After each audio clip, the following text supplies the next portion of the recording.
wa khalifin nafsa wa syaitana wa'sihima wa inhuma mahadagan nushafa tahimi maulaya salli wa sallim daiman abada. Bait ke berapa? 21. Bismillahirrahmanirrahim.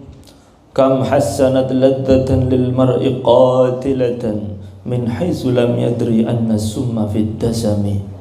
Kam hassanat, berapa banyak hawa nafsu hasanat membuat baik, lazatan suatu hal yang lezat, lil mar'i untuk seseorang, padahal sesuatu yang lezat itu qatilatan dapat membunuhnya. Min haitsu lam yadri, sekiranya seseorang tidak mengetahui, tidak sadar, anna summa sesungguhnya rajul fid dasami disisip di dalam dasam. Dasam itu apa namanya, lemak ya. Kalau ada daging nanti ada lemaknya ya. Orang itu tidak sadar bahwasanya lemak itu ada kolesterolnya, membahayakan ya. Seperti itulah hawa nafsu. Intinya apa maksud yang dituju dalam bait syair ini, yaitu musannif Al-Imam Muhammad bin Sa'id Al-Busiri, beliau menasihati kita, hati-hati ya. Berapa banyak hawa nafsu itu menghiasi suatu amal, zahirnya itu baik, padahal batinnya amal tersebut buruk. Dia menampakkan sesuatu itu sepertinya bagus, padahal itu sebenarnya ada peran hawa nafsu yang justru akan membunuh seseorang. Berapa banyak makanan yang dianggap baik, lezat, tapi ternyata dia mengandung racun, mengandung hal-hal yang membahayakan tubuh kita. Lemak itu enak, tapi ternyata kolesterolnya banyak. Maka di sini beliau memerintahkan kita hati-hati dengan hawa nafsumu itu, gitu. Karena sesuatu itu kalau cocok sama hawa nafsu, berarti di situ walaupun kelihatannya baik itu membahayakan. Maka Rasulullah SAW bersabda, huffatil jannah bil makarih, surga itu dikelilingi dengan hal-hal yang tidak menyenangkan. Jadi perkara itu kalau memang baik, mestinya enggak cocok sama hawa nafsu.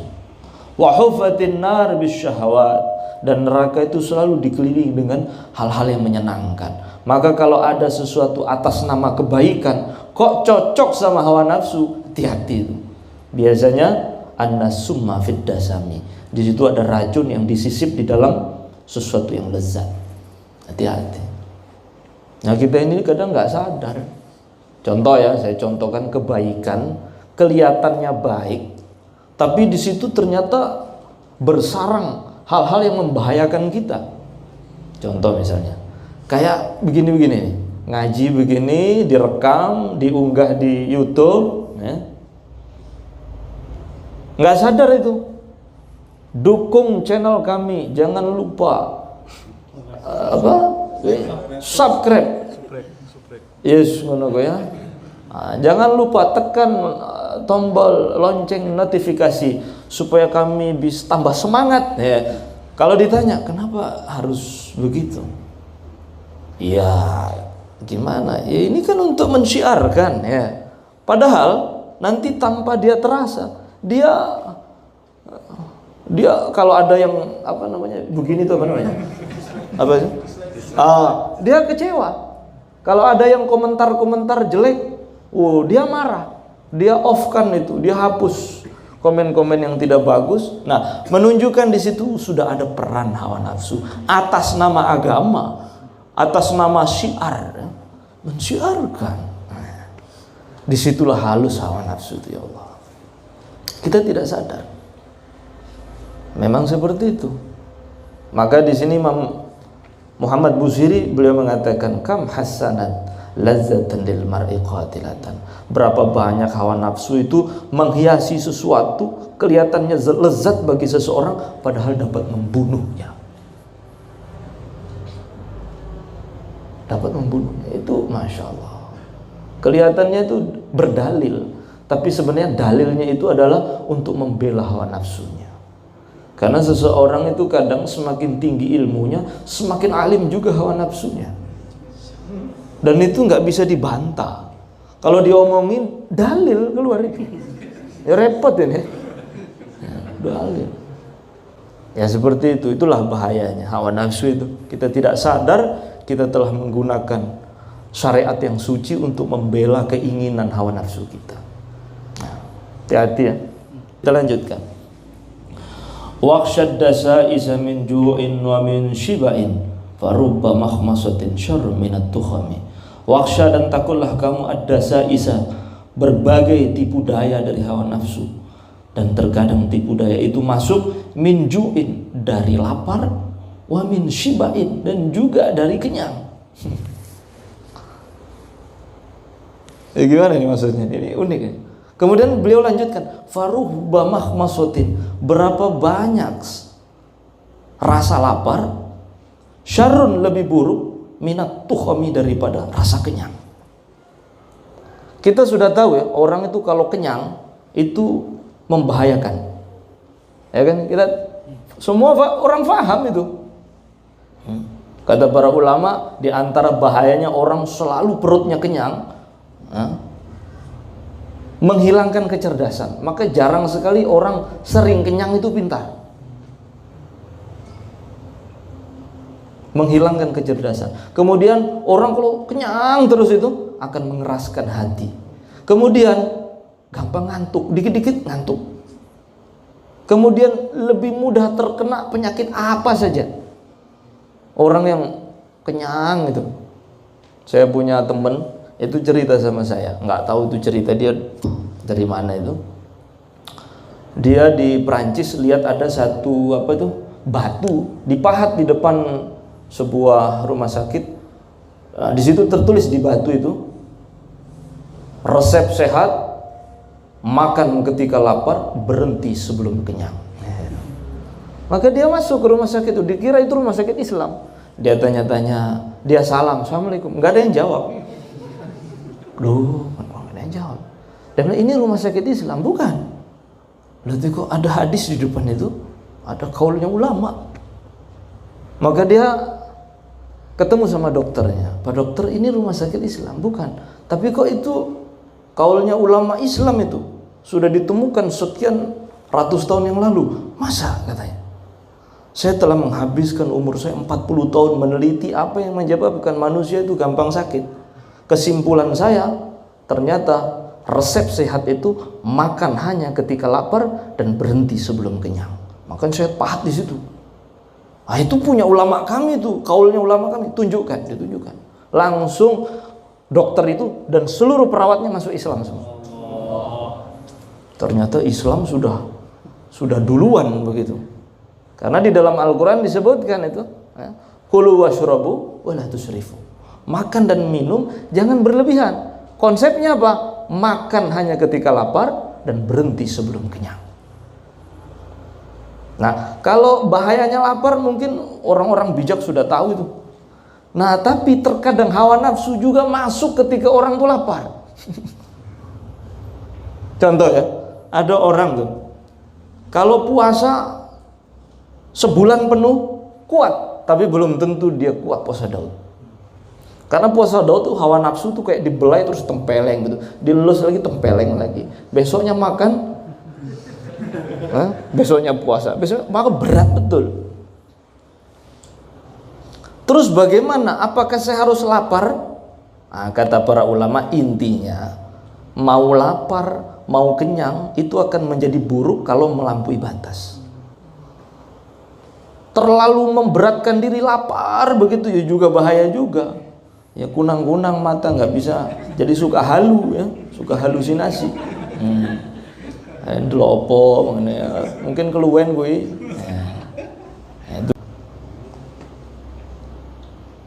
Maka kata para ulama, lapar itu juga bisa apa namanya, bisa membuat orang itu lemah, tidak ada kekuatan untuk taat dan lain sebagainya. Ada bahayanya. Nah, terus bagaimana? Khairul umur awsatuha, tengah-tengah. Jangan terlalu perut selalu kenyang ya, hingga melemahkan kita untuk ibadah, dan juga jangan terlalu sering lapar. Tengah-tengah. Yaitu konsepnya tadi. Karena hawa nafsu bisa masuk di situ. Hawa nafsu bisa masuk ketika orang itu tirakat. Ya. Tirakat. Minimal gini hawa nafsu deh. Ada orang yang contoh sholat lah ya, sholat. Pas sholat, Allahu Akbar, datang setan. Itu di depan kamu ada CCTV itu. Itu berubah suasana hati. Kalau dia mampu tepis, astagfirullahaladzim, kok saya ria ya? Nanti datang dalam bentuk lain. Jarang loh orang seperti kamu. Selalu mengawasi hatinya. Baru digoda dikit sudah tahu dia, ria ini. Jarang loh orang kayak kamu. Sombong dia. Memang jarang orang kayak saya. Jadi memang halus sekali itu orang itu jatuh ya. Dan itu dalam amal. Berat sekali. Dan itu kalau dia ikuti, memang jarang orang kayak. Maka Sayyidina Ali mengatakan, sayyi'atun tasu'uka khairun min hasanatin tu'jibuka. Keburukan yang membuat hatimu perih ketika kamu melakukan keburukan itu lebih baik daripada kebaikan yang membuat dirimu sombong. Sudah perasaannya, amalnya numpuk, nggak bisa dikasih tahu. Disakiti dikit kualat katanya. Kualat ya. Lihat tenono dulu ya. Tabrak truk sepur. Ngelarani hati wong soleh. Sudah nggak kerasa. Ya Allah, setan terus menggempur kita, tidak ada habis-habisnya. Maka baik keadaan kita lapar kah, dalam keadaan kenyang kah, hawa nafsu bisa menyusup di situ. Maka waspadalah, waspada.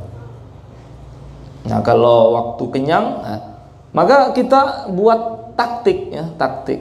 Kalau kapan dia ngajak, lawan, gitu. Maka sebagaimana apa katanya Syekh Abdul Hasan Asyadili, maka setan tuh paling sulit menghadapi orang yang pandai ngatur niat. Paham ya? Sulit sekali dia. Kata Syekh Abdul Hasan Asyadili, mangano sing enak, turu sing nyenyak. Karena manganmu ketika kamu itu enak, itu alhamdulillahmu itu lebih ikhlas daripada makan gak enak. Delone mangano ro enak ya. Kerupuk karo teri, terus tak takone. Piye wis mangan? Wes, mangan apa? Biasa, biasa. Alhamdulillah. Alhamdulillah enggak patah ikhlas, enggak begitu ikhlas. Tapi coba ketika antum makan rendang gitu ya, soto, gulai, krengsengan, kena pas gelegean, alhamdulillah, ikhlas betul itu. Nah, maka ketika setan masuk nggak bisa karena antum pandai ngatur niat. Ketika makan enak, niati saja biar nanti pas habis makan saya akan mengucapkan alhamdulillah dari relung hati saya yang terdalam. Maka pandai-pandailah ngatur niat. Bahkan kita taubat ya.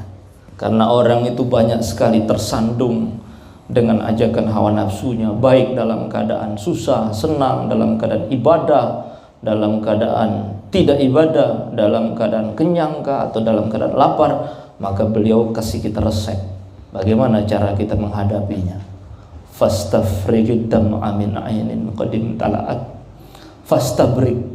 Fastafrijud dam'a, kuraslah air matamu, min ainin dari matamu, qadim tala'at yang sudah penuh, minal maharim dari hal-hal yang haram, walzam dan berpegang teguhlah, himyatan dan nabi dengan selalu menjaga perasaan menyesali dosa-dosa. Ingat itu ya. Fastafrijid dam'a, kuraslah air matamu, min ainin dari mata qadim talat yang telah penuh dengan dosa, qadim talat minal maharim dari hal-hal yang haram, walzam dan pegang teguhlah, himyatan nadami ya, rasa selalu menyesali dosa-dosa ya.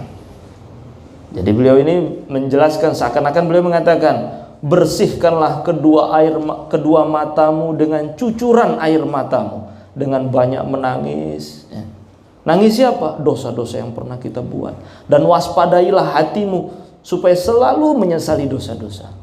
Jika dua perkara ini ada dalam diri seseorang, air matanya selalu berlinangan, menyesali dosa-dosanya, ini tanda orang ini sulit dikuasai hawa nafsunya. Jadi sebenarnya apa hikmah Allah Subhanahu wa taala nyiptakan hawa nafsu, nyiptakan setan, itu sebenarnya apa sih hikmahnya? Kata para ulama, hikmah Allah ciptakan hawa nafsu supaya hamba ini selalu merasa jalan satu-satunya selamat tuh bila kembali kepada Allah. Musuh kita tuh loh nggak kelihatan, setan itu nggak kelihatan, nafsu juga nggak kelihatan. Tapi kamu harus tahu bahwa setan kamu, hawa nafsu itu dikendalikan oleh Allah. Ya, setan hawa nafsu dikendalikan oleh Allah. Maka kalau kamu digonggong oleh anjing, kalau kamu halau anjing itu dengan kamu lempar batu, kamu hardik, datang lagi dia menggonggong, nggak ada habisnya. Kamu hus lagi, datang lagi dia. Terus bagaimana caranya? Bilang aja sama yang punya, Pak, anjingnya Pak, Bruno, masuk. Selesai. Begitu pula hawa nafsu. Kalau kamu tepis hawa nafsu, datang lagi dia. Kamu tepis bisikan setan, ya bisik lagi dia. Terus seperti itu. Terus bagaimana caranya? Minta perlindungan kepada yang menciptakan hawa nafsu dan setan. Bruno, selesai. Kalau sudah dipegang, selesai. Maka di dalam sebuah riwayat, barang siapa habis sholat maghrib dan habis sholat subuh, setiap pagi sore membaca a'udzubillahi minasyaitonirrajim 10 kali, Allah akan kirimkan 2 malaikat untuk menjaga dia dari setan. Jadi habis sholat maghrib, habis sholat subuh, selalu baca itu a'udzubillahi minasyaitonirrajim, a'udzubillahi minasyaitonirrajim, a'udzubillahi minasyaitonirrajim 10 kali. Kata para ulama, di antara fadilahnya, di dalam sebuah riwayat, Allah akan kirim 2 malaikat untuk menjaga dia dari setan, hingga dia tidak mudah terjerumus dari dosa-dosa besar. Diamalkan ya. Saya itu sejak belum nikah itu tidak pernah saya tinggalkan amalan ini. Selalu saya baca ta'awuz 10 kali habis sholat maghrib dan habis sholat subuh. Wallahu ta'ala alam. Terakhir, wa khalifin nafsa wasyaitana wa'sihima. Tentanglah hawa nafsu dan setan. Wa'sihima, dan jangan ikuti perintah keduanya. Wa inhuma mahadaka, kalau keduanya menasehatimu dengan tulus. Wa inhuma mahadaka nusha, kalau dua makhluk ini yaitu hawa nafsu dan setan menasehatimu dengan tulus, fatahimi, maka curigailah dia. Jadi kalau nasihati jangan dengarkan, curigai. Ya Allah, gimana ini? Jadi seakan-akan musuhnya bilang begini nih, tentanglah hawa nafsumu, setiap apa saja dia mengajak, apa dia melarang, tentang. Kalau dia melarang, nggak usah ke sana, malah ke sana. Kalau dia bilang makan, jangan makan. Kalau jangan makan, makan. Tentang saja. Karena bagaimanapun hawa nafsu dan setan itu menasihati, layak dicurigai. Karena ini musuhnya manusia. Musuhnya manusia. Susah ini Allah. Gimana caranya? Allah Akbar. Semoga Allah jaga kita. Amin. Semoga Allah jaga kita. Ini bab ini nih sulit ini. Kata para ulama, kalau kamu mau selamat dari nafsu dan setan, satu caranya. Kalau setan dan hawa nafsu itu tidak pernah istirahat untuk terus menggoda, membisik kamu, maka kamu pun jangan sampai putus asa dan terus berusaha untuk mengalirkan air matamu, tangisi semua kesalahan. Itu saja. Karena selagi orang itu masih nangisi dosa dan menyesali,